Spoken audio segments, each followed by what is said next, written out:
Part 1, the ship. Mars is gone. We still don't know what they did to it. Mercury? We watched the aliens slap engines on it, and plow it straight into the Sunday. And last week, a chunk of organic matter the size of an asteroid disappeared below the clouds of Venus. At first, we thought it was an accident. Like when an airplane gets shot down over unfriendly airspace and crash lands into the nearest bit of land. But then it started to grow. Now, Venus is covered in a tumorous growth, towers of flesh reach up from the clouds and started to belch black fumes. And then, it spewed out these things. Wet, flapping, screeching monstrosities, as large as houses. By the millions. Oh yes. And there's a ring of metal that wraps around the entire Sunday. It's spreading across the surface, darkening the whole star. The astronomers think we're halfway between two warring factions. One, an ultra-advanced race whose technology so far surpasses our own, they have long forgotten what it means to be made of matter. Humans are less than ants to them. And the others? They live only to consume. They plant their seeds on anything made of matter, and once a seed takes root, it transforms everything into a writhing mass of flesh and muscle. Even the frozen outer planets are starting to come alive. Where does that leave us? Well, if I'm being perfectly honest, all we could do was watch. Impossible ships hung in impossible battalions, a glittering tapestry that overlaid our night skies. They stayed in formation as wave after wave of screeching, fleshy death collided with their weapons. Humans across the globe did whatever you do when you know you're about to die. But our world leaders were still attempting to cobble together a plan. Anything we could do to live just a little longer. The fleshy aliens gained a foothold on the moon. Their corruption took root and began to carpet the craters and ridges, slowly wrapping over the whole satellite. With your naked eye, you could see the first of the flesh spires rising from the vast, organic seas. We knew then, that we were all well and truly fucked. Until one of those impossible ships crashed. On impact, it split the Earth's crust open. There was a wave of magma so tall, it engulfed cities. Earthquakes shattered the other side of the world. But when the dust settled, Lady Fortune smiled on us. The ship was intact. It towered over the landscape, as if a new Olympus Mons had sprouted overnight. What's more, it was habitable. It was time to leave Earth. Dying is easy, living is hard. Isn't that what they say? But that's humanity for you, we do everything the hard way. Part 2, get in. When one of the aliens' massive ships crashed on Earth, humanity responded immediately. Every nation, every military, hell, every corporation, laid claim on the ship. It belongs to us, one nation announced. How? We own the landing zone and the airspace. If you touch that ship before we do, we will nuke you into oblivion. Armies swarmed the landing zone, hundreds of thousands of soldiers posturing and threatening each other. I don't know who acted more foolish, the troops, or the leaders. How much time did we have left? The moon was being swallowed whole. Its surface was covered in massive, organic spires that spewed clouds of black, living smoke into space. The aliens had girdled the sun with a ring of metal that seemed to drink the light within. An armada of ships fired incredible beams of light across the solar system in an attempt to stem the corrupting tide. But one by one, their ships fell to the same plague that ate the moon. It was the scientists and the engineers who saved us. They did not play politics. Power and social influence was meaningless to them. It happened overnight, they formed a new faction that spanned the entire human race. No leaders, no bureaucracy. They rallied around a singular goal. Get off Earth. We saw them arrive at the landing zone. At first, they came in a trickle, gray-haired professors and rugged biologists and electrical engineers. They stood at the edges of the landing zone, just hoping for a look. Then, there were more of them. They came in vans, in trucks, in half-broken-down cars. Research assistants and lab techs hauled every kind of observation instrument imaginable. They asked for access. The militaries refused. But that didn't stop them.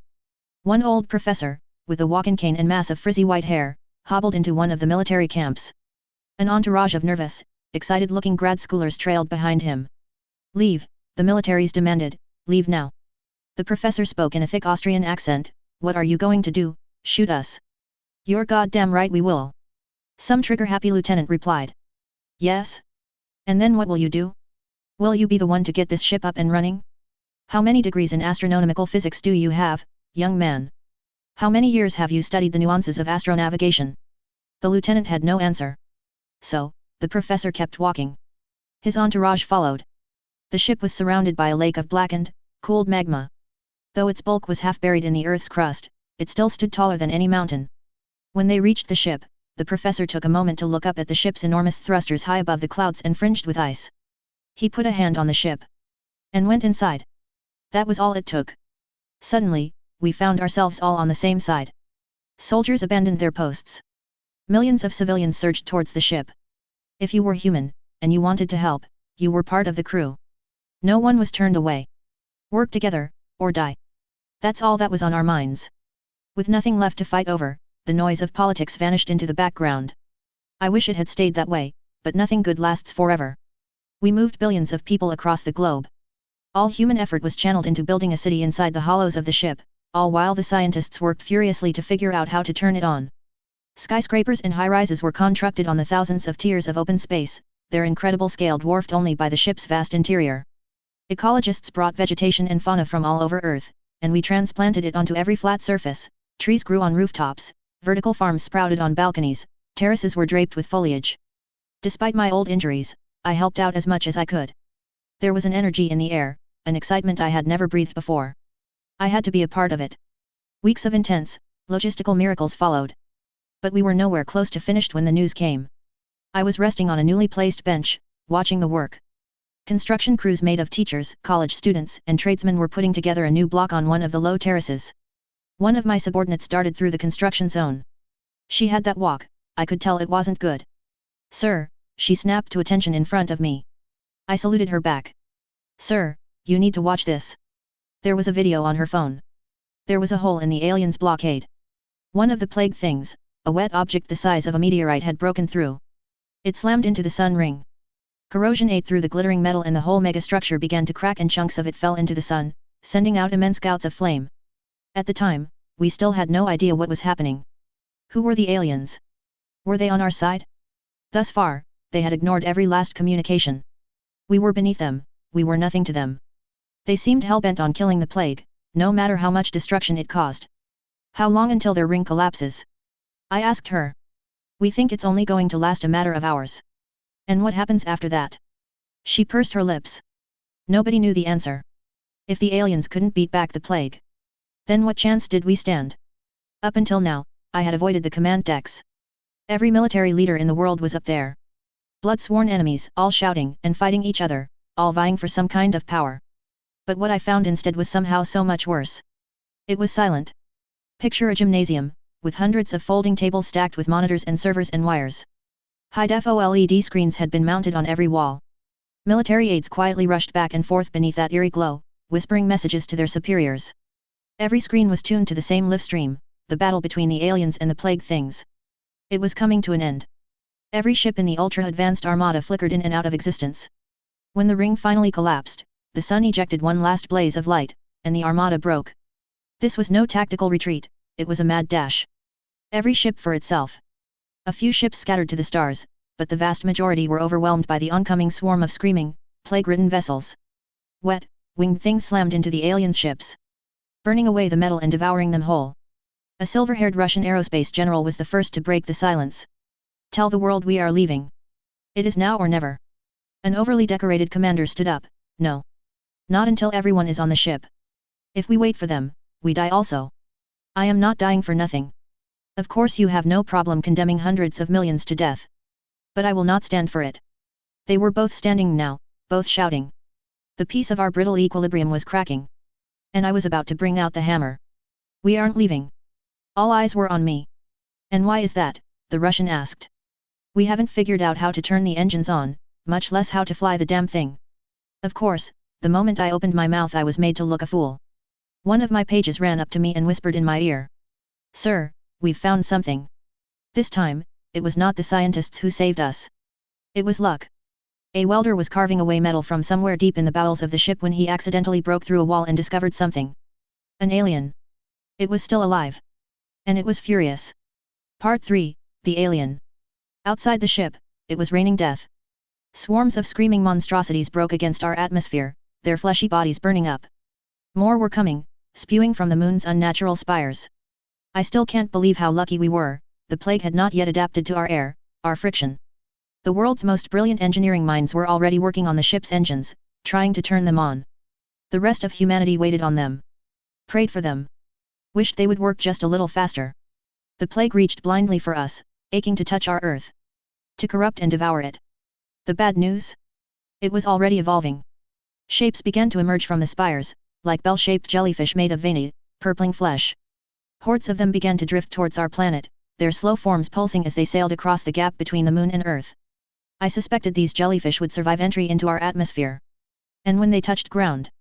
How long did we have? Days? No, more like hours. I hated being so useless. Sir, you're doing it again. Sonia said. You're stomping. Sonia was my right hand, and I couldn't have gotten anywhere without her. We were in my makeshift office, an apartment in a high-rise on the low tiers of the ship. She was wearing a dark blue suit that almost looked like a military uniform. Her short hair was kept in a simple undercut that swept away from her eyes. Sonia was standing in the middle of the office, while I stomped slow circles around the perimeter as if I could somehow crush my own frustration under my feet. How many people are left? I asked. All who wish to board are on the ship, sir. We are cleared for liftoff. I thought, if we can get the engines working. And that was ignoring the fact that no human had ever piloted an alien vessel before. There were too many unknowns. Our survival depended on too many firsts for humanity. What else could we do but try? My feet carried me to the window, to gaze out on the new cityscape below. People were running back and forth, carrying furniture or building supplies. Anything to feel like they were being helpful. Anything to keep their minds off of the situation. And what about our guest? I asked. How is the alien? Uncooperative. Someone already suggested we try to torture it into answering our questions. I snorted. That didn't take long. Sir, if you go down there, they will listen to you. I know it. Sonia, I shook my head. Right now, everyone with a badge or a diploma is trying to muscle their way in to see the alien. What good is another tired, old man going to do? I don't know a damn thing about aliens. That's not how they see you. That's not how anyone sees you. There are countless people down there who are better equipped to handle this. Better equipped, maybe. But they are all failing. And what makes you think I would succeed? The Pacific Accords. Sonia, that was an absolute massacre. Until you took hold of it. You showed up, and you lead all of those self-inflated warmongers down the path to peace. And you made each and every one of them think that peace was their idea. That doesn't make me an expert. Sonia, my time as a force on the global stage is done. I leaned against the window, and let out a sigh that had been building up inside of me. Sir, her voice snapped me to attention. Would you drop the self-pity? Her hands were clenched, her knuckles white. That was the closest I had ever seen Sonia to losing her patience. I arched an eyebrow at her. Who do you think is down there right now? Well, I said, not sure where she was headed. The president, for one. No, sir. It's all the presidents. All the politicians. All the generals. All the CEOs. Everyone who thinks they're anyone is down there right now, demanding to speak with the alien. But the alien finds us repulsive. We're like termites to it, we've invaded its home. And all those pompous presidents and overly decorated generals, they're just pissing it off. What am I supposed to do, then? Go down there, and show those puffed up idiots how to be humble. You want me to beg the alien for help? Nobody else will. They're too proud. I glanced at the live feed on the screen. A wall of jellyfish pulsating as they sailed across the void. A timer counted down the time until planetfall, and I did not like what I saw. Short was the hour. Sonia pressed her assault. The alien needs a velvet touch from an iron hand. Who else, but you, sir? Damn her. She always knew how to provoke my ego. Fine. Let's go say hello. Dare you to gaze upon me? It did not have a voice. Instead, it spoke directly into my mind. There was a sound like 100 voices screaming in unison. I could melt your mind with a single thought. The alien, as far as I understood it, was an incorporeal being. What was left of its body existed inside an enormous sarcophagus that hung suspended in the center of the room. The sarcophagus the size of a large coffin. Ornate designs danced slowly over its surface, glowing and glinting and refracting light. It was supported by nothing that I could see, yet it appeared to be solidly fixed in space. The renowned Dr. Zhang Minghui was walking slowly around the sarcophagus, careful to stay out of its shadow. She alternated between squinting her eyes at the designs and furiously scribbling notes on her tablet. When I first entered the alien's chamber, I tried to introduce myself. Hello, I said, holding out my hand. Don't care. Dr. Zhang brushed past me. She had eyes only for the sarcophagus. A few other VIPs loitered at the entrance of the chamber. Presidents and chancellors who wanted to watch, but were too important to risk. Right. I followed Dr. Zhang's steady pace around the sarcophagus, following her intense gaze, trying to see what she was seeing. Can it control the ship from here? I asked. If it wasn't disabled, it could, she said. She did not look up from her notes, her eyes were only for the alien. And we're sure it can't hurt us. Yes. Didn't they tell you this in the briefing? I shrugged, trying to project nonchalance. But inside, I was a nervous wreck. This was first contact, damn it. At least, it was my first time making contact. I was supposed to talk to an alien being. And, above all else, I had to somehow convince this alien to save the whole human species. What was I supposed to say? Where do you begin? I stopped at the front of the sarcophagus. Tilted my head up, and cleared my throat. Get out of my ship. The sarcophagus blazed with light as the alien's voice threatened to split my head open. Not exactly the start I was hoping for. I tried to ignore the voices in my head. My name is Rigi, I spoke at the sarcophagus. I'm pleased to meet you. You disgust me, worm. I sighed. So it was going to be like this. Look, we don't have time to do this. But I think I know what you want. Even if you had 1,000 millennia, you would still be incapable of comprehending my desires. Fine, I said, trying to keep the frustration from my voice, we're small. You're big. But right now, we're both stuck in the same situation. I know you don't want us here, but it seems you are physically incapable of operating your ship. Maybe we can help each other. Keep your disgusting appendages off of my ship, worm. You would rather die than work with us. I am the greatest of the creators. I will not die, for I am destined to ascend. Well, unless you are going to ascend in the next 42 minutes. I let the thought hang in the air, waiting for the alien to pick it up. What do you mean? They're all gone. The plague has destroyed everything. Even that ring your kind put around our sun has collapsed. We are the only ones left. The sarcophagus blazed. Impossible. And then, it went dark. There was a stretch of silence. I turned around, to see Dr. Zhang scrawling down more notes, and the grim-faced VIPs muttering amongst themselves. I tried hard not to look at my watch, agonizing as the seconds slipped through our fingers. What the hell was I doing here? These might be the last minutes of humankind, and I was wasting them. The sarcophagus lit up once again. Worm. I am a human. Not a worm.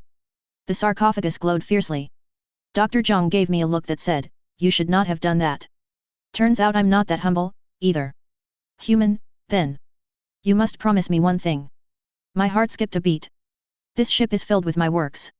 Knowledge beyond compare. But my greatest work is yes unfinished. Without it, God will not smile upon me. Without it, I cannot ascend. Swear that you will not steal it. Only then will I cooperate. I turned to Dr. Zhang. God? Great works? I had so many questions. Fortunately, Zhang could read my face like a book. The alien worships knowledge. They hoard it like a billionaire hoards dollars. This one thinks he's built something worthy of his, God, as he says. He intends to finish this creation and present it to his God in exchange for ascension, whatever that means. What does he mean by steal? Dr. Zhang sighed, and finally looked up from her notes. From what I can gather, their species operates under a zero-sum game of technological advancement. The first one to offer new technology to their God receives all credit, even if they did not create it. This means, despite the large armada we saw earlier, their social structure is isolationist and very cutthroat. Backstabbing is commonplace. And, subsequently, an unhealthy dose of paranoia. So, they're just like us then. Dr. Zhang did not laugh. I was just trying to lighten the mood. It's only the end of the world. Well, human? What is your answer? The symbols and designs writhed over the sarcophagus, blazing with light. So, the only thing you want, is our promise that we won't steal the credit for your greatest work. Yes. We will make this promise, and we will keep it. A thought alighted in my mind, as bright and light as a dove carrying an olive branch. And, I want to promise you something else. You will have access to all of our greatest minds. Anything you want to know, we will tell you. We wish to share with you the sum of all human knowledge. You give knowledge. Willingly? It's a gift. It may not be much, compared to what you already know, but perhaps you will find something of use among our greatest minds. Human. A pause, but the sarcophagus was still ablaze. My heart was caught in my throat. My answer is yes. Incredible. I tried not to look too smug, but it's hard when you've just saved the entire human race. I wiped my hand down my mouth to hide my smile. Emotions could come later. Right now, we had work to do, and almost no time to do it. I turned to Dr. Zhang. Before I could say anything, she pushed past me by saying, already on it. Look, if you're reading this, you might think the part I played was important. But this account is biased. In truth, I was nothing more than a small linchpin in the machine of human ingenuity. All credit should go to true heroes, the engineers, the physicists and the theoreticians in the hands of a million tradesmen who actually got the machine to work. I was nursing a well-deserved whiskey back in my office when it happened. My drink kicked harder than the engines did. The only sign we had that the ship was in motion was the long stream of multilingual PA announcements, telling everyone to stay alert. Someone had attached a camera to the ship's exterior, and was live streaming the blue light from the engines. You could see the Earth's crust crumble and cave in on itself, vomiting up mountains of magma as our massive ship, carrying all of humanity and one particularly feisty alien, left the planet Earth. That was the last time we saw her. And the sun, too, though all yellow dwarves looked the same. But our sun was crawling with the black cancer of the plague, snuffing out its light. As our ship gathered speed, glowing brighter and brighter as we drifted out of the solar system, I let myself believe that everything was going to be fine. That the plague was too slow to follow us. I let myself believe that we were headed to our new home. But nothing is ever that easy. Where should we go? They put it to a vote. Someone suggested the nearest Goldilocks planet. Someone else said we should range farther. A sect of astronomers suggested the center of the galaxy, and another sect vehemently disagreed. Dr. Zhang was the only one smart enough to ask the alien. Where should we go? That's when we learned that the plague was not an isolated anomaly. IT spreads. IT grows. We have been fighting IT for centuries. Now, there is only one safe place. My empire. IT is hidden. IT is mighty. There, I will show you a city like you have never seen, carved of pure light. So, that's where we decided to go. I was halfway through my second glass of whiskey, trying to let go of my adrenaline. All of humanity was preparing to break the speed of light. Are we supposed to do something to get ready for this? I asked Sonia. I have absolutely no idea. I laughed. I couldn't help it. Sonia, the eminent professional, was finally out of her depth. We all were. Even the alien had no idea what was coming. Reality began to shimmer. And shake. And, like passing under a waterfall, everything lurched back into focus. In a moment, we were there. The alien's empire. Cities made of light. Works beyond your imagination. Etc. Hey, I said, looking out of the camera. I expected there to be more. Outside, space was blacker than usual. No planets. No shining cities. Not even the glow of a pale moon. Twin stars sat motionless at the center of the system. Both of them, black and dead. Riddled with holes and overgrown with spires of fleshy, mindless matter. I felt a voice rise up from the depth of the ship. Confused. Disbelieving. And, above all, in pain. It's gone. It's all gone. Part 4, The Jump. The suns were dead. They circled each other, locked in a decaying orbit. Both celestial bodies were covered in that semi-organic overgrowth and wreathed in black, glittering smoke. Whatever was left of the alien's empire was long, long gone. The smoke from both suns gathered into a single black stream and trailed off into the stars. I threw back the last of my whiskey, unable to take my eyes from the screen. What do you think all that smoke is? Zhang's briefings say it's the matter, reduced to its most basic parts, Sonia said. Unlike me, she always read the briefings. When the plague is finished, it turns everything into that smoke. Any idea why? Where does it all go? Sonia was sitting in a leather recliner we had plundered and put aboard the ship before we left Earth behind. Her legs hung over the armrest, but she wasn't relaxed. I could tell by the way her feet were bouncing. She was deep in thought.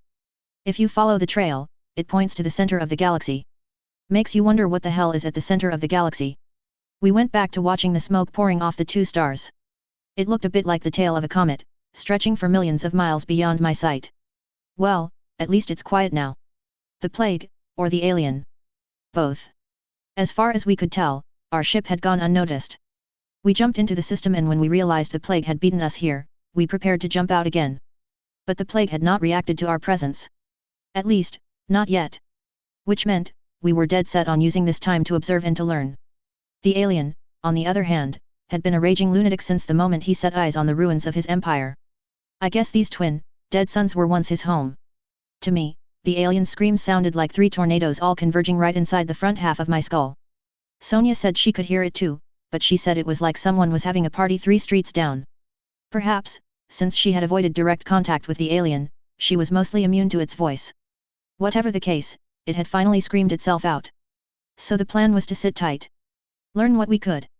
And then? Well, that was the question, wasn't it? Any word on our next steps? You mean, has the headless rabble agreed on anything? Yep. Sonia switched the screen. Now, we could see a crude pavilion that had been erected in the upper levels of the ship. In the background, you could see the city. Billions of people. It's still hard to believe that this city represented the entirety of humanity. In the foreground, hundreds of puffed-up personalities were grappling for attention. I recognized a few of them, celebrity CEOs, heads of state, a diplomat or two. They were holding a civilized debate, which is to say everyone was talking, and nobody was listening. It would appear that, no, we have not reached a consensus yet. Sonia's voice was dripping with sarcasm. I grabbed another glass, eased back into my office chair, and asked Sonia to switch back to the view of the dead suns. Several drinks later, I must have dozed off, because I remember waking up to Sonia saying two very specific words. Oh. Shit. I sat up and had to wipe the drool off my chin. Look, when you get to be my age, these things happen. What is it? Sir, we've got incoming. And as soon as she said it, speakers blasted our office. Defensive stations. Defensive stations. This is not a drill. The message repeated over and over. You could hear it out in the streets, where people were scrambling up and down the avenues. A few screams. Doors, slamming shut. All hands, prepare to jump. Jump?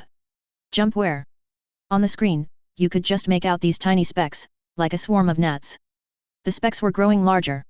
Reality began to shimmer, as our ship prepared to leave the solar system. Stop. The voice in my mind was so sudden, it almost knocked me back into my chair. The shimmering stopped. It has spread. We must go further. A string of letters and numbers materialized in my mind. The alien was sending coordinates. They better decide quick, I said. The specks on the screen were massive now, faceless, undulating bodies that stretched for miles, twisting and snaking through the void, towards us. How could anything made of simple, organic matter be so fast? Reality began to shimmer again. Lurched. And then, the plague was gone. And the stars were unrecognizable. Even the color of the void between the stars was strange to my eyes. We left the Milky Way far behind. This is how we spent the years, traveling from system to system, mining what resources we could before the plague found us. The only course of action we could agree on was this: do whatever it takes to survive, right now. If we needed resources, we mined nearby planets and asteroids. If we needed energy, we sat near a star. The only other life we discovered was microbial, at best. The only sentient life forms, the alien, and us. Even the plague seemed to have no thoughts of its own. Only the one, singular goal: seek out matter, devour it, and send it back to, somewhere else. When I did get around to asking, Dr. Zhang explained it to me. I have published over 100 articles on this. Have you not been keeping up? I'm a slow reader. She did not seem in the least surprised by my response. Fine. One more time. Back on Earth, we trained bacteria to clean up plastic waste. The plague is something like that. It's been trained to consume all matter in our universe, sending it all to a central point. By who? The alien calls it a blessing, given by its god. How? I asked. It's killed everything. It's going to kill everything. How is this a blessing? Zhang shrugged. It gives them a sense of urgency, to create. To pursue their technology. My greatest work. That's what the alien had called his technology. I will bring it to God, and then I will ascend. But still, we had never seen this technology. We still didn't have a clue what the alien was working on. So the plague is just a cosmic kick in the ass. If you want to be a reductionist, yes. That sums it up. What happens after that? You mean, what happens when this plague life form consumes all the matter in the entire universe and crushes it into a single, central point from which not even light can escape? Yes. That's exactly what I meant. What happens after that? That's between the alien, and its god. But you couldn't just ask the alien things like that. For one, it always viewed your questions with suspicion. Why should I tell you? After all these years, it still did not trust us. It had stopped calling us worms, but it had never stopped thinking of us as insignificant. Lesser. Because we want to live. So? Then go live. I am working. And while it worked, while it locked itself up in that sarcophagus, doing who knows what, we, all of humanity, aboard our lonely ship, sailed across the stars. Running from the hunter. Comets made of cold flesh and bone hurtled in from the void, seeking us. When they stumbled upon whatever system we were in, the comets came to life. Spires erupted on every surface, tentacles grasped every star, every planet, and every barren rock. Where they touched, they grew. So far, we had gotten lucky. We saw it before it saw us. And so, we jumped. And jumped. And jumped, until all of humanity had grown weary. Once, we were galvanized together by the immediate life and death of the human species. But now, the cracks started to form. Who was in charge? And what the hell was the plan? The alien intended to survive only as long as it needed to, and then we had no doubts that it would abandon us. We were on our own. And being on our own was messy. The gathering place had become an official quorum. Humanity's greatest influencers met on that flat pavilion, suspended over the upper scarises by an incredible network of bridges. When you leaned over the railings, you could look out over all of humanity. Many of these leaders tried to claim the throne, only to find there was no throne to be had. Princes and presidents, corporals and CEOs, all shouting, all claiming the same thing, I know what to do. Only I can save us. But, of course, they were as hopeless as the rest of us. The only thing we could do was survive. And when you line up 10,000 politicians and generals and CEOs, they all start to look the same. Eventually, the old factions melted into a single, headless entity. The older leaders began to abandon their claims and fade into the background of humanity. Many of the younger ones burned out as well. All the while, the plague chased us further and further across the stars, leaving a trail of dead systems in our wake. You think the universe is infinite until you start to see, one by one, the lights go out. Sonia was still with me, but our relationship had changed. While she was growing, I was only growing old. My back had gotten worse. Some folks are too proud to use a cane, but not me. I like the feel of a cold, carbon fiber cane. Strong as bone, and light as air. Sonia and I attended many of the quorum. She was even starting to give speeches. Instead of war and political machinations, the leaders were shifting to logistics. Slowly, they crafted a new government, one focused solely on human preservation. But no matter how noble we grew together, no matter how strong we became, every meeting was tinged with that quiet desperation. Space was growing dark, and there was nothing we could do about it. Until we heard the distress signal. I don't think the alien meant for us to hear it. I think he was content to tinker away in darkness and solitude until the last light went out. Sonia and I were sitting at the top of the bleachers. The cold metal was biting hard into my ass, and I kept shifting. Sonia said, "If you don't stop, I'm going to leave you here." And that's when I heard the sound. Ping. Ping. What is that? I asked Sonia. Are you losing your hearing now? He said he has a solution to the lower decks habitation problems. No. Quiet. Listen. Ping. Ping. Ping. I looked around the bleachers. There was a cluster of grey-headed intellectuals, chatting about something. Over there, a mother was shushing her kids while she tried to take notes on the debate. But nobody else heard the sound. Ping. Ping. Ping. I tried to cup my hands over my ears, but that only made it louder. Sonia was rubbing at her ears now, too. Oh, you mean that sound? She said. The alien, I gasped. Something's wrong. Something was wrong. But not with our alien. A sea of scientists blocked the chamber door, chattering in 100 different languages. You didn't have to understand a word to feel that undercurrent, fear. All the while, that clanging signal crashed through my skull, ping. Ping. Dr. Zhang spotted me. She was standing all the way up, at the chamber door, and when she pointed at me, dozens of eyes followed her finger. The crowd parted for me, as I made my way up to the chamber. I could tell Dr. Zhang was also doing her best to ignore the sound in her head, but it had only grown more urgent over the last 20 minutes. What seems to be the problem, doctor? I asked innocently. She was already done with my bullshit. Get in here. Now. Sonia held the door open for me, but she would not cross into the chamber. I think she made a wise choice, refusing to get caught up in this. Hindsight, and all that. Inside the chamber, I expected to find something awful. Maybe the sarcophagus had cracked open, and the alien was gasping on the floor, dying. But everything looked the same. The sarcophagus, an irregular metallic coffin, hung suspended in the center of the room. It still gleamed and crawled with dancing lights. And the air in the table was still colder than a witch's tit. The only difference was in my head. Ping.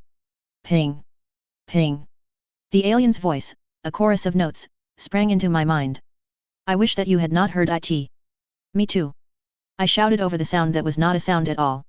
Anyway, we can turn it off. The pinging stopped. I sighed with relief, thank you. Now, what the hell was that? One of my siblings calls for aid. They're alive. I asked, and Zhang gave me a look like I was the stupidest person on the ship. It is a trap. We both looked at the sarcophagus, blazing with light. You could almost see the urgency in the dancing symbols scrawling over its surface. So, I said slowly, you were just going to ignore it. The last time I answered a distress signal, I was dragged into a battle against the blessed plague. I was shot down, and my ship was infested by you. That was different, I said. We're stuck. We're lost. What if they can help us stop this plague? The last time I answered a distress signal, I watched the largest armada my people had ever built turn to dust. You cannot destroy it. We will not go. Every fiber of my being rejected the alien's words. But what could I say? How do you change someone's mind, when they think you are less than worthless? Listen to me. It was Dr. Zhang. Her voice was low, and dangerous. When she took off her glasses, I saw her hands were shaking. You listen to me, she was talking to the alien. You stay here, locked up in self-imposed isolation. You hide away from the rest of the universe, hoarding all your information like some kind of rat. I must protect myself. My siblings are my enemies. We have done nothing but give. And you do nothing but take. Go on then, keep hiding. You coward. You dare insult me, worm? On my ship? You are the only worm I see. You're supposed to worship knowledge, but when an opportunity falls in your lap, you are too afraid to take the slightest risk. Your empire is in ruins. Your people are dead. You have lost everything and now, even your time runs out. My greatest work is nothing, she shouted. Both of her hands were balled into fists, and her face was turning red. Complete and utter crap. Do you think I don't know what a failure you are? I've seen it 1,000 times. Whatever you're working on in there, she jabbed a finger at the sarcophagus, is not working. And you know it's not working. But you want to work on it until the last light goes out. Until your stupid, blessed plague destroys everything that I have ever loved. I need more time. Well, guess what? There is no more time. There is only action. We have an opportunity here, and we are not going to squander it. She whirled around and jabbed her finger at me. You, she said. I swear I almost snapped to attention right then and there. I felt like I was back in my basic training days, her fiery drill sergeant eyes burning a hole in me. You, she said. Go tell the others to put up a vote. A vote, ma'am. Well, we're not fascists, are we? Let's do this the right way. You have to hand it to Zhang. She knew how to make a mission happen. As I left the chamber, I could hear her still yelling at the alien. And you, alien. If you want to help us, tell us how to stay safe. Otherwise, shut up and stay in your shell while we do the hard work. Sonia helped me call the audience to order. The bleachers, the whole gathering hall was full, and spilling over. Everyone had already caught wind of the news. For some reason, it was up to me to explain what they already knew. Camera drones floated over the crowd, their gentle whirring making a steady hum. A sea of faces, 100 different colors, all sharing the same expression. All looking at me. We have a choice before us, I said. The lapel microphone picked up my voice and carried it across the gathering. It may be a trap, but the only way to know is to go there ourselves. The risks are unknown. Even if we prepare, it may cost us everything. Our alternative is to stay our course, and keep searching for another plan. But as soon as the words fell from my lips, I knew the answer. There was no other plan. It was like being stranded on a deserted island. When the first piece of driftwood washes ashore, it may not be the right answer, but it is an answer. The vote was unanimous. We would investigate the distress signal. We would not waste this opportunity for answers. Of course, it was a mistake. A big, beautiful, awful mistake. Part 5, Ashthara. 13 billion years ago, this universe was created. When, at last, the matter had dispersed and cooled to satisfactory levels, a being that called itself God seeded the universe with a species of aliens. This was not the first universe that God had seeded. But Ashthara the alien did not know that. Upon her birth, Ashthara knew only this, that God was the master of her race, and it was her life's purpose to create something new, something to forever improve the glory and the power of her God. Then, God would welcome her into himself, and she would ascend. Ashthara had spent the last millions of years of her life carrying out her purpose. She had tied the suns of 100 systems together. She had built a forge of pure energy, upon which she could work on her grand technology in perfect solitude. And as the end of the universe drew nigh, Ashthara reached that critical point. It was finally complete. Deep inside the bowels of her favorite ship, Ashthara's sarcophagus was burning with light. The light bristled and grew and it became so intense that even the metal hull of her ship began to melt. The ancient, ornate designs carved into her sarcophagus dripped and sloughed onto the floor. Holes appeared in the hull, and the vacuum of space came screaming into her ship. The life-giving air was sucked out. But it did not matter, for Ashthara was ascending. As the molten exterior of her sarcophagus cracked, and the light blossomed into a trillion unseen colors. Ashthara's body slipped out of this universe. And into another. No planets. No stars. No distant galaxies or nebulae. In this universe, there was nothing except a single pillar of light. The pillar seemed to go on forever upward, vanishing into a single point that she could not see. Ashthara hung in the void before this pillar. Her body was weak and malformed by millions of years of disuse. Wisps of energy still clung to her ragged flesh, evaporating like morning mist. How long had it been since she had been outside of her sarcophagus? To be so exposed was sheer agony. But soon, it would be over. The pillar spoke, at last, "You have come." When the voice entered her mind, it shook her to the core of her being. It made her feel like she was being split open by knives made of ice. It made her feel empty, like there was a gap inside of her that could hold all the space between the stars. And yet, she rejoiced. For it was the voice of God. "I thought your batch was a failure," God said. "Already sentenced to cleansing. But it seems you have arrived just in time. Now, before we begin, I wish to give you something." A light shot out from the pillar. It wrapped around her, and as the light grew brighter, it solidified around her body, squeezing and choking her with a grip that was stronger than stone. "Consider this a gift," God's voice thundered in her mind, "a small piece of my memory, before I take what is mine." She was filled with an astral vision. She was on a planet, which she did not recognize. A primordial place, surrounded by lush vegetation and animals screaming in the steaming mists. There were others who looked like her, though their bodies were not frail and disused. This was her kind, though they were primitive and bestial. A light split open the dark sky, and a shaft of light poured down onto this primordial planet. It began to grow. Her ancestors fled, screaming into the jungles. Some stood, and fought. And died. And some, were taken. Uplifted. Or enslaved. Ashthara made no distinction. Instead, she felt overjoyed at the eons of pain and misery her kind had been through, because they had been weak and stupid and unworthy of God. Until this moment. Because Ashthara was destined to ascend. The pillar of light relaxed its grip upon her, and the already brittle structure of her body now cracked and bled. Her body dripped with vital fluids, though in the null gravity, the liquid pooled in the wrinkled planes of her body. "I conquered you. I gave you purpose. But, are you worthy?" "Yes." She wanted to scream. "I am. I am. We shall see." Dozens of tendrils of light erupted from the pillar of God, racing out across the void. They pierced her body. They splayed her limbs apart, infusing themselves into every inch of her broken form. She was illuminated, from the inside out. And in this way, God could see her greatest work. How many millions of years had she worked on this device? How many disciplines of physics and mathematics had she developed, and how many engineering marvels had she created, all to build this one piece of technology? Her creation was a device that could tear a hole in reality, allowing her to cross from one universe into another. Yes, the portal was weak.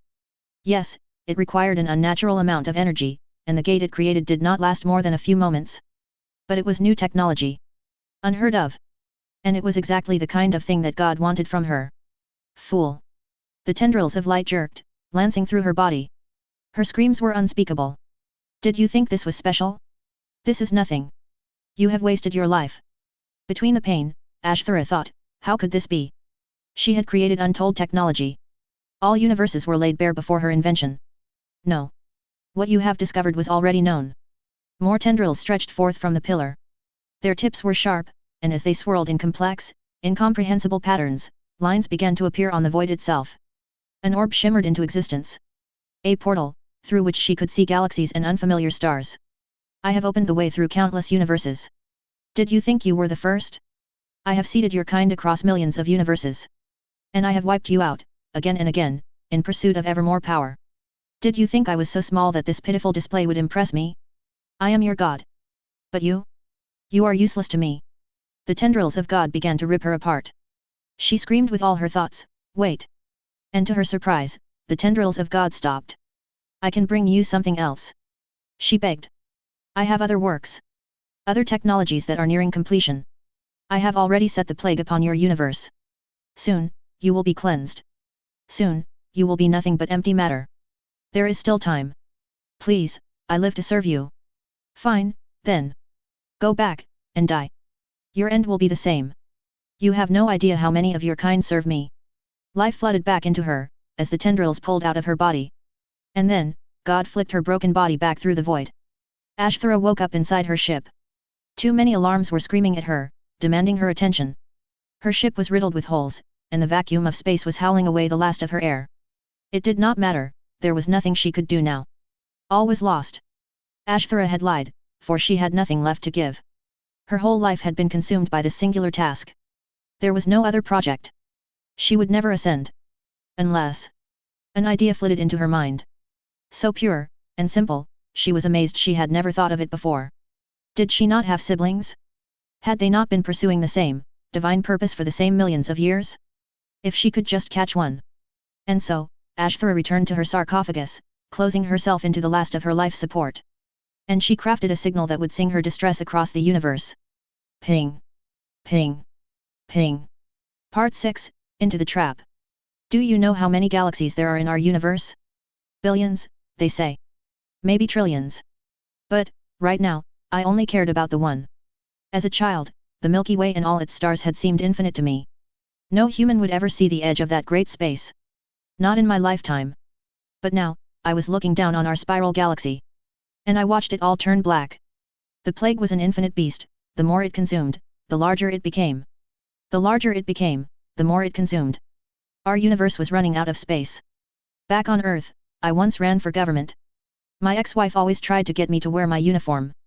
Before any fundraising gala or any political rally, she would always tell me, "You know they love a man in uniform." And I would tell her, "No, I think you love a man in uniform." I always refused to wear it. Even at the Pacific Accords, I showed up in civilian clothes, because that's what I wanted to be, a civilian. When I left the military behind, I told myself that I left for good. I told myself that I had learned better, that it was impossible to bring peace when you're dressed for war. But I never got rid of the suit. You know what they say. You can take the man out of the Marines, but you'll have to rip the corpse from his cold, dead hands. Good luck with that. Well, after all these years, the suit still fit. Sonia's eyes went wide when she saw me walk into my office. She stood up, and gave me a joking salute, "Sir." Guess my ex-wife was right. People do love a man in uniform. Which was exactly why I was wearing it. At ease, I grumbled, but I was surprised to find how easy it was to slip back into the old ways. "You're sure you want to do this?" "I don't. But that's exactly why I must." If I'm not mistaken, there was a hint of pride in her smile. My cane clacked on the metal tiles as we walked to the low city's elevators. 3 massive columns that served as the main arteries from our part of town, to the rest of the ship. The ride up was short, only about 20 minutes, though I had to keep popping my ears. The doors opened on a flat plateau somewhere in the mid-decks. Neat, military rows of barracks and warehouses, all surrounded by a maze of barbed wire and patrolling soldiers. The backdrop of the city glittered in the distance, rising up the curved hull of the ship. We got a military escort, which is to say we hitched a ride in a jeep, all the way to the last warehouse in the row. 3 staggered rows of guards waved us through, each one demanding to see just a little more identification. The warehouse was an armory, stacked with boxes and racks and every piece of military equipment we had brought with us. Munitions from the EU and Russia. Lockers filled with Korean Kevlar and Chinese tech. Unfortunately, in light of the advances we had made by studying the alien technology, most of the gear was obsolete. So all the crates had been shoved to the side, and were gathering dust in the vast and cavernous space. But in the middle of the warehouse, there was something that would never go out of style. It would remain a fixture of our people, as long as we still lived, a council of war. 24 people sat around a large, mahogany conference table. Even from this distance, I could recognize a few of the faces. The silver-haired Russian general, Kuzminov. And the genius who was halfway through uniting the sub-Saharan. Her name was Kangongo.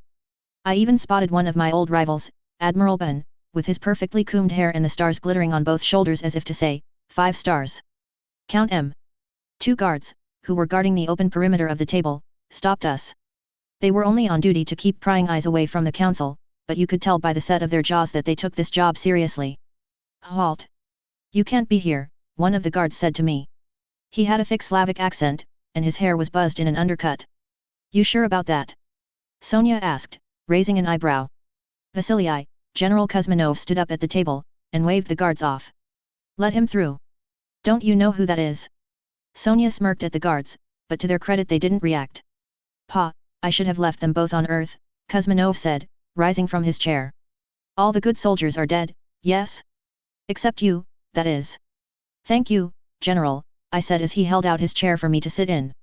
My joints protested as I sat, but I managed to hide the pain from my face. "Welcome to the table, Colonel. We've been wondering when you would join us." Maybe you can help me shut up Admiral Boon, because all his plans are stupid. Sorry, Admiral Boon said, how many wars have you won? We are walking into an alien trap, not bombing some backwater village. It is a little different, no. Before Boon could reply, a young voice cut them off. Stop. To my surprise, the two grey-headed old men did stop. Kangongo, a girl in her 20s with short rows of hair pressed tight against her head, had silenced them both. Her uniform was beige, the color of sand, and though she wore the highest honors of the African Union, she wore them quietly. Something tells me, Kangongo said. The colonel is joining us because he already has a plan. Am I correct? Absolutely, I said, let's start with what we know. Who has spent time with our alien? Kangongo was the only one to raise her hand. The rest hadn't done their homework. Okay. I'll fill you all in. First thing you need to know, our alien has a name. He calls himself Ichthyos. Ichthyos says he has met this other alien before. He calls her his sibling and he says she is snobby, even for an alien. Boon would love her, the Russian general said. Boon smiled, and said something in Russian that made Kuzmanov jump across the table. Gentlemen! Kangongo shouted, and the peace returned. Please continue, Colonel. Ichthyos says this other alien calls herself Ashthara. Ichthyos seems to believe that this is a trap, but it is not designed to kill. The aliens usually only interact, if they want to steal from each other. How do they do that? They are telepathic. When they get in close proximity, one can reach out and attempt to dominate the other.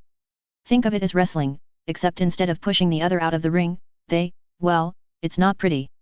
Our alien, Ichthyos, was disabled when one of his other siblings tried it over Earth.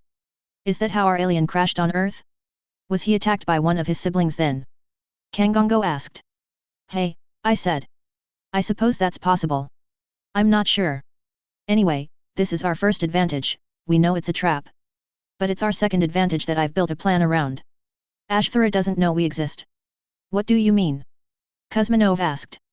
Everyone, even Boon was staring at me now. I swallowed the lump of nervousness in my throat. I certainly did not miss these meetings. The aliens had no idea humanity existed. Apparently, they've never seen any aliens ever. Microbes and bacteria, yes. But a planet filled with advanced life forms? With sentient, sapient beings? The aliens think they're the only intelligent life in existence. Which brings me to our third and final advantage. Our alien will lose. Now, even Boon's face went sour with confusion. Explain. When the two aliens go head to head, they will try to dominate each other. The one who wins is able to control the other completely. But Ichthyos, our alien, is completely disabled. Kangongo was smiling, and nodding. Oh, that is perfect, Colonel. Brilliant. What? The Russian sat up, confusion reddening his face. What is brilliant? Colonel, may I? Kangongo asked. You have to admire the eagerness of youth. I nodded at her, and she launched into an explanation. Our alien is a decoy. When Ashthara wins the Battle of the Mines, she will think she has won it all. But our alien is disabled, he is physically incapable of doing anything with our ship. She may be able to read his mind, but what good is that? And while she is busy trying to dominate Ichthyos, we will sneak aboard her ship and take what we need. Interesting, Boon said. That might actually work. That was the closest thing to praise I had ever heard from the Admiral. I tried to hide my smile. Okay, the Russian said, okay, but what are we taking? And how are we going to board her ship? Who will be doing the taking? What if everything goes horribly, horribly wrong? I have no doubts that something will go wrong. I said. That's why I came to you. People, there is no doubt that this is a mad gambit. We have no idea what the price of victory is. We don't even know what victory means. All we know is that we must try something. And judging by the way she is about to jump out of her chair, I would say Kangongo has some ideas on how to start. After that, Zangongo was an onslaught of tactical genius. You should have seen her, all the fire and fury of a confident general, wrapped inside a prodigy's mind. Even Boon hung on to her every word. I had done my part. The rest was up to them. Isidos. She roared across the void. Back in her sarcophagus, Ashthara had once more regained her power. Isithos, what is this? But Isithos was too weak to answer. He was being crushed under the weight of her intellectual rage. I command you to answer me. His aura was flickering, and no matter how much she overpowered his mind, she could not compel him to remove these things. There were thousands of them, crawling all over her ship. They poured into through the melted holes in her hull, carrying welding torches and cargo containers and all the tools necessary to deconstruct her ship. And when they were finished, she would have nothing left. Unless she could dominate him. Make them stop, or I will crush you. No reply. She eased the pressure on Isithos's mind, just enough to let him answer. A vision slashed through her thoughts. Hideous bodies. Billions of them, living inside of Isithos's ship. Crawling over his broken form, taking the controls from him. Ichthyos was alive, but he was no longer in control. These worms had taken over. What are they? She demanded. She could hear the worms inside of her, talking to each other in a dozen different languages. Ashthara had lived for millions of years, and she had never seen anything like these beings. She had seen thousands of life forms, microbial organisms and complex protozoa and even a few algae megacolonies. But these creatures, they were something else entirely. They could think. How had they evolved so quickly? And then, because Ashthara was the brightest and most brilliant of her kind, she had an idea that just might solve all her problems. Ashthara loosened her grip on Ichthyos's mind. She could feel him, recoiling from the pain of domination, gasping for relief.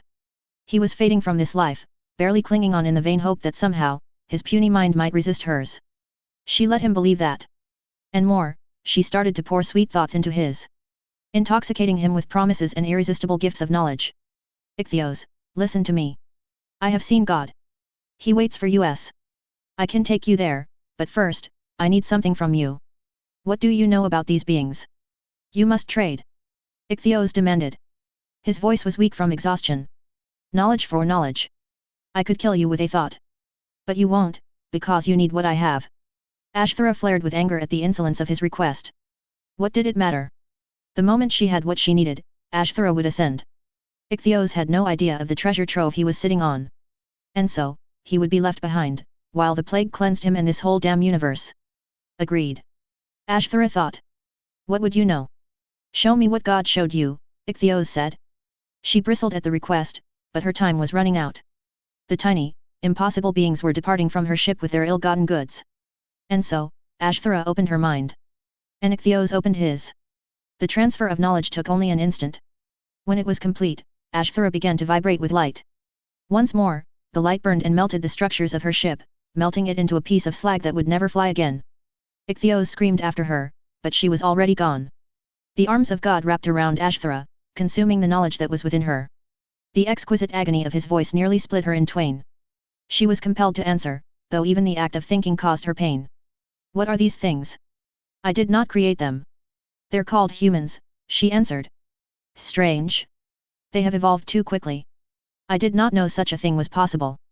It took your kind billions of years before you were able to build even the simplest city.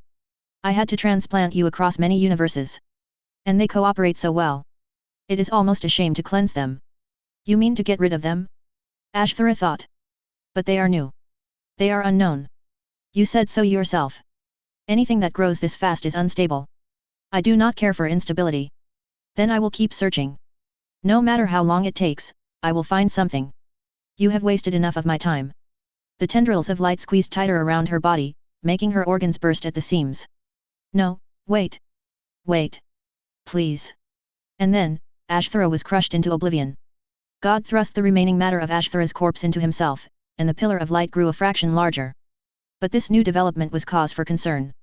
Leave any universe alone for long enough, and it is bound to generate some kind of life form.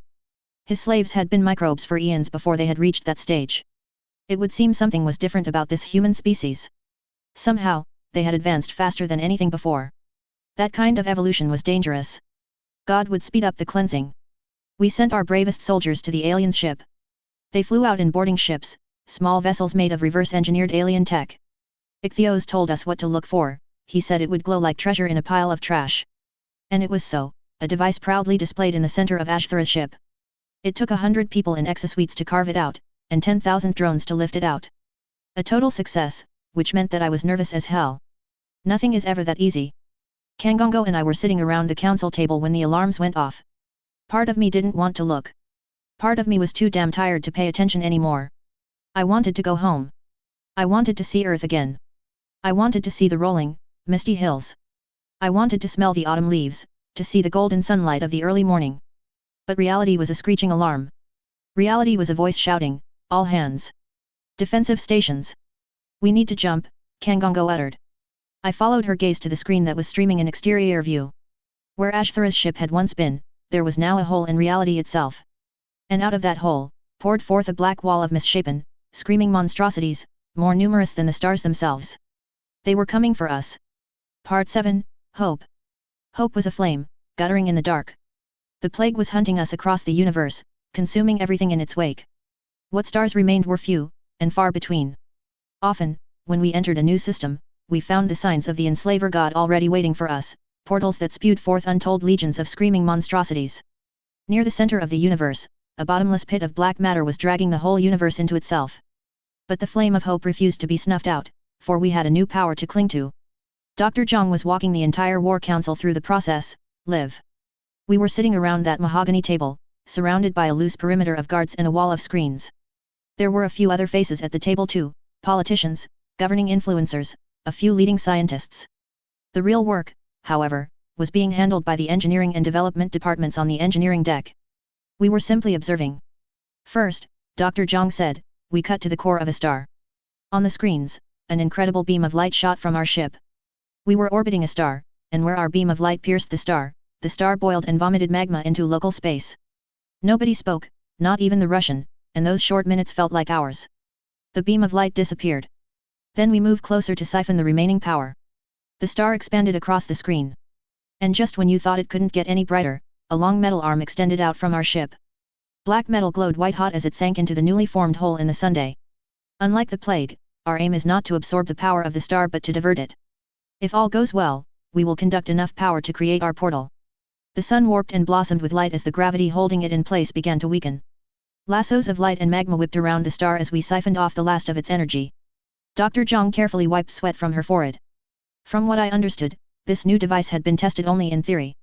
Which meant this live demonstration was our first, and probably our only, chance to get it right. And, here we go. There was a rocking motion, as the whole ship bucked. The lights in our warehouse flickered off and on. What happened? Shouted the Russian. Did it work? There's nothing, someone else muttered. Shouldn't we be seeing something? Boon cursed from the head of the table. All the hope and joy in the room suddenly sagged under the weight of failure. Dr. Zhang was on her tablet, scrolling like mad. Sonia had a hand pressed to her ear as she listened to the communications from the science team. But it was Kangongo who leaped up and shouted, "Look," she shouted, "I can see stars." "It's space," the Russian said. "There are always stars in space." But that wasn't true. The plague had eaten all but a handful of specks of light in our sky. These stars were not of our universe. The portal was open. Cheers went up from the table. Even guards at the perimeter were cheering and hooting and clapping each other on the back. An alert rang out over the speakers, followed by an announcer, "All hands, prepare for." Oh, fuck it. I don't know what to prepare for. Just get ready, we're going in. If you've never crossed the divide from one universe to another, I don't know if I can describe the feeling. You just know something is different. Even though most universes are indistinguishable from one another, you just know something is different. What mattered was this: we had done it. After how many years of running? After how many years of fighting, and living, and trying? This was our sweetest victory. To stretch our wings under new stars. To find a new place to call home. Somewhere, the Russian had pulled out 2 bottles of champagne and was shaking them. Generals were shaking hands over the tables, smiling and laughing with each other. Even Dr. Zhang had a special smirk on her face. And then, the announcer cut across the speakers again. "All hands." It's funny, how much pain you can hear in just 2 short words. All hands. Defensive stations. The plague had already found us. I wish I could recount to you all the wonders we saw, in the years that we kept running. But to be honest, it hurts to think about. We never stopped jumping from one universe to the next, and each one was rich with unfathomable phenomena. How many discoveries, how many treasures of the universe did we skip past, never to see again? What did the plague take from us? We would never know. Our ship was growing old, and it was badly in need of repairs. Our once glittering city was growing tired and sickly.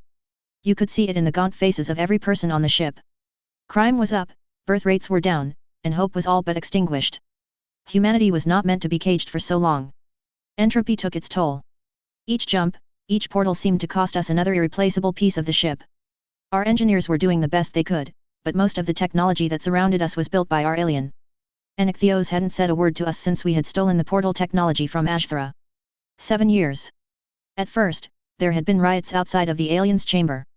Death threats and even a few bomb scares. But eventually, humanity figured that Ichthyosaurs wasn't talking to us because the alien was dead. Something about that first, new universe we transported into had killed it. I didn't believe the rumors. Sonia said I had to let it go. But I just couldn't.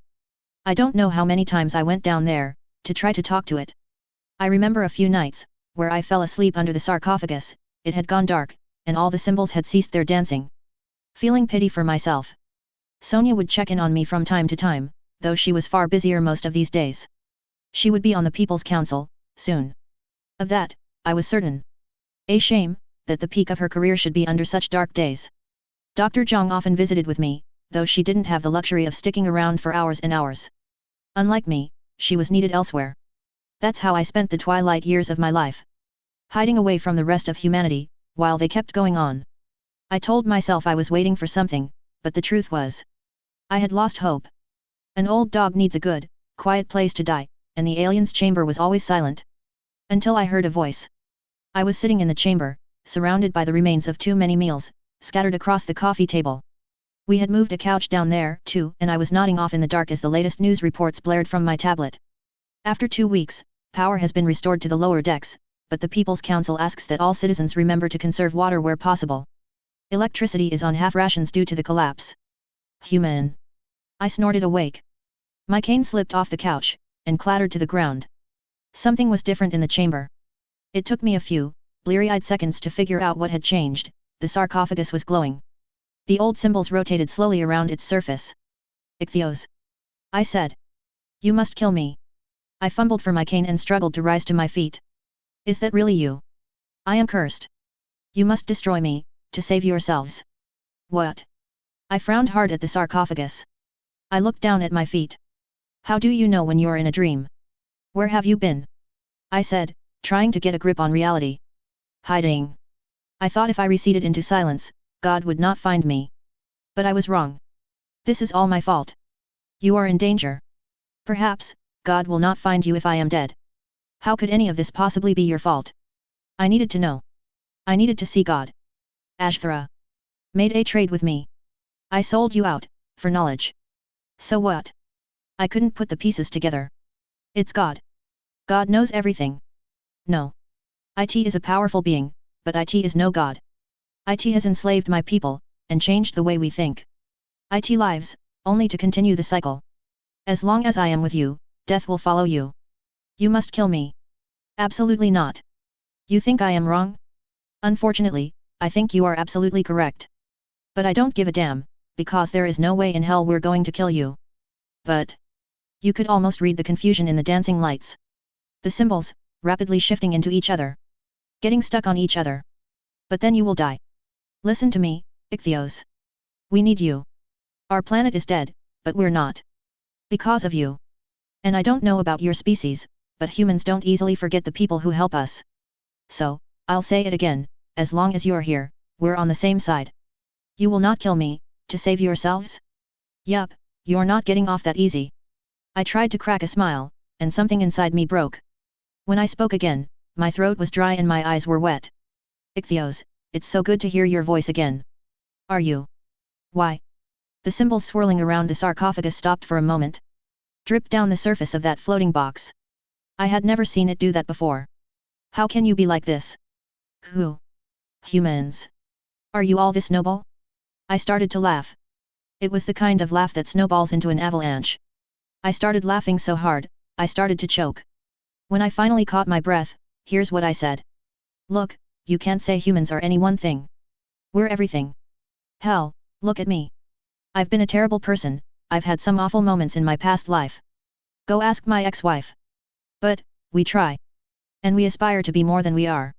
We learn from ourselves, we learn from each other. We're just like you. No. No. You are not like me. I am selfish. I have kept so much from you. And for what? That being who hunts you, that is no God. That is a monster. IT enslaves, and IT devours. And I wanted to become a part of IT. I wanted to live forever, and I cared for no one else. But you have shown me. There is another way. We can grow, together. The symbols and designs dripping from the sarcophagus pooled onto the floor, making a puddle of light. It rippled and glowed as it gathered in size. And slowly, a vision, a hologram, began to emerge from the puddle. I will ascend, human. But IT will not be through some enslaver god. It will be through you. We are destined to ascend, together. The hologram solidified, became thousands of thin, gossamer strands made of light. They glistened in the space before me. What? I reached my hand out, but the light danced away from my fingers. What is this? Gaze upon my greatest work. It is unfinished, but I can take it no further. I wish to give it to you. The sarcophagus and the spiderweb and the whole chamber surged with light. And in a single instant, I saw how it worked. And I broke down, and I wept.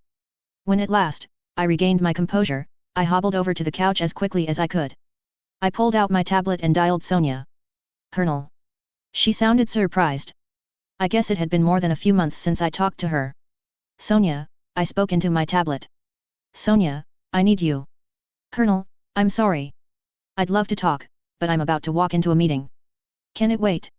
No, I said. And I laughed. No, this is urgent. Get Zhang. Get Kangongo. Get everyone you can. What should I tell them? Tell them. Tell them I've found a new hope. Part 8, Finale. How do we know this will work?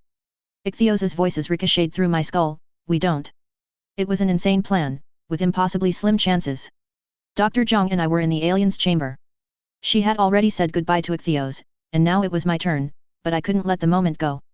Over the last week, the alien had begun to speak again. He had asked me so many questions, about what it was like to be a human.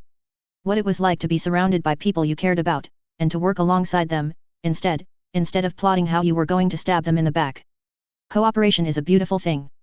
I said to him, I'm sorry you never got to experience it with us. Wrong. I am experiencing it right now. And it is more beautiful than I could have ever imagined. We had grown close, in those final days. I wished it didn't have to be this way, but when we asked Ichthyos, he leaped at the opportunity to help. To be the bait. I am doing this. For us. Good luck, Ichthyos. I'll see you on the other side. On the other side, human, Ichthyos echoed. The sarcophagus ignited in a firestorm of light. I had to wipe my eyes, and it wasn't all from the excess illumination. As the blazing sarcophagus began to crack open, Dr. Zhang pulled on my arm. Dr. Zhang said. It's time to go, Colonel. The light from the alien's ascension will become hot enough to melt steel. I said to her, yes, I finally read your briefings. All of them. She flashed me a look. It was the closest I had ever seen her come to smiling. Sweat pricked my brow, and I instinctively turned away from the light. We hurried out of the chamber, as the alien began a process that nobody would ever see in full. We had encased the exterior of the chamber in dozens of layers of heat-resistant metal, so the light wouldn't burn through and melt the ship, but just in case it wasn't 100% effective, Zhang and I didn't stop hurrying until we reached the elevators. Anyway, we had our own part to play. It was time to meet God. The ship's pilots had been instructed to follow the alien signals across the universes. When at last Ichthyos made his ascension, ripping through the void between universes, we followed his signal. Before Zhang and I made it halfway to the War Council, the speakers crackled to life. All hands. Prepare for jump. Nobody sat at the mahogany table. Not while the fate of all humanity hung in the balance. I leaned heavily on my cane and watched the portal open before us. Ichthyos had explained the enslaver god to us, but his words had failed to give us a sense of scale. That vast pillar of light was as wide as 1,000 suns and brighter still. This god was not infinite. But when you can't see where God ends, and the universe begins, it feels pretty damn close. Ichthyos was supposed to be distracting God, talking to him, luring God in with the false promise of new technology. But instead, Ichthyos was floating in space, a dozen lances of light pierced through his pathetic body. The mighty tendrils of God were squeezing Ichthyos so hard, you could see the liquid life oozing out of him. Even from this astronomical distance, I could hear Ichthyos screaming in pain. No. Let him go. I shouted. It was a stupid, meaningless thing to say. Here was I, one small human out of billions, why should God listen to my voice? But then, I had a feeling. And judging by the shift in the room, everyone else felt it too. We were being watched. A voice like the sound of 100 thundering hooves shook my mind. Have you come to beg for mercy? Can it hear us? Kuzmanov asked. And God's word responded in all of our minds, yes. Kuzmanov started to speak, but I cut him off by slapping my cane on the table. You, God. We can do this one of two ways. All you have to do is stop what you're doing. You must release our alien friend, and release all of his kind. This is the easy way. Do you understand?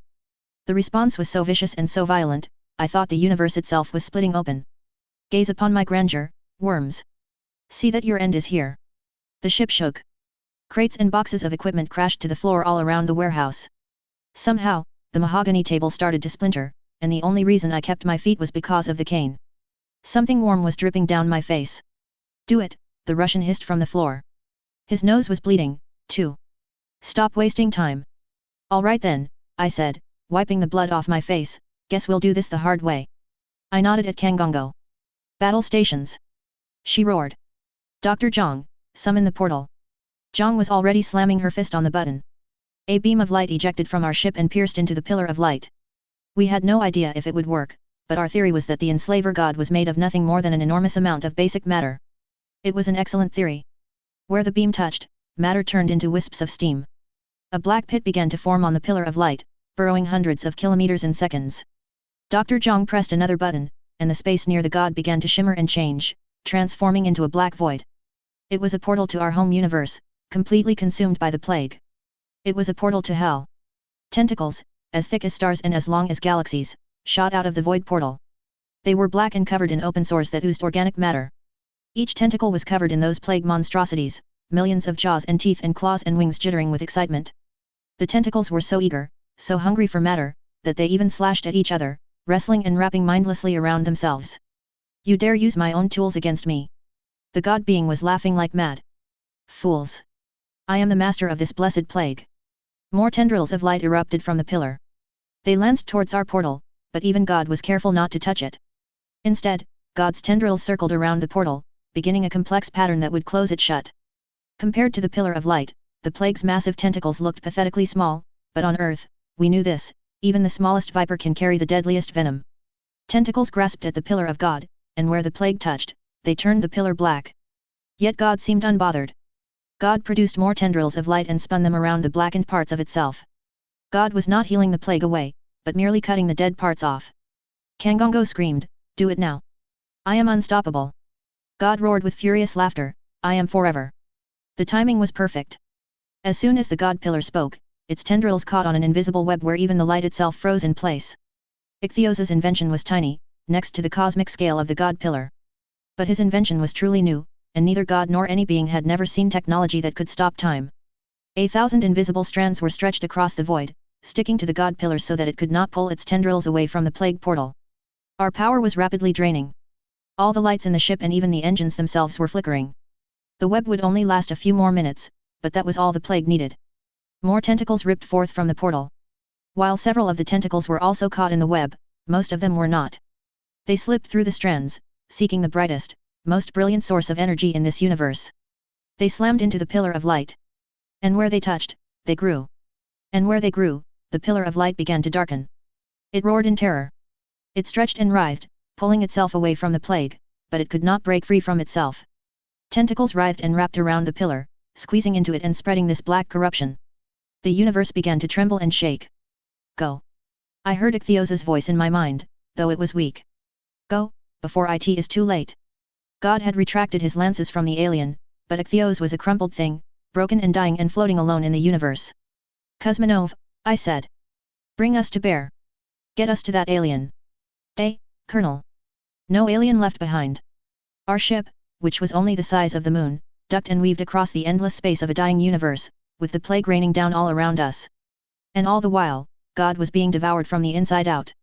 We scooped up Ichthyos, and a pain sigh escaped my lips as I saw how his body had been brutalized. Then, we opened one last portal, before disappearing into another universe. The portal closed behind us, the screams of a dying god echoing in our wake. Epilogue. For years, we had been starved of the stars. We had watched all the night sky slip into darkness. But in this universe, you could bathe in the light. The whole sky glistened with billions of brilliant jewels. Lights of every conceivable color. Many of the galaxies refused to stay still. There were bands of stars that drifted slowly across the sky, some marching in bands across the sky, others making slow, swirling arcs. Even if I live another 100 years, I still don't think I'll understand how all this beauty is possible. Sonia went on to lead the change for all humanity, helping to craft the new government that would stretch across the stars. I always said she deserved more than to be stuck in that ship. And now, it's almost impossible to get a meeting with her these days. But she still makes time for me. Her mentor, she calls me, though I think she honors me too highly. Kangongo, Kuzminov, and Ba and I get together once a week, for drinks under the night sky. Sometimes even the good Dr. Zhang shows up, when she can tear herself away from all her new discoveries. There's so much to talk about, but we almost always end up talking about old times. What we had left behind on Earth. They're the only people who don't think I'm strange for wanting to sleep outside. I always sleep outside now. I put a fire on, and crawl into my sleeping bag, and curl up next to Ichthyos's monument. And I count the stars until I fall asleep. It's not a claustrophobia thing, though sometimes being under a roof does make me feel trapped. No, it's about the night sky. You don't know what a good thing the stars are until you've seen them all go dark. Sometimes, I pretend Ichthyos is still here. I'll pretend I can still hear his voice, in my head. And I'll tell him stories about humans who are really good at working together. Those were his favorite. I also talk to the stars themselves. I know I sound mad. But I like to thank them all, one by one. Just for existing. The end.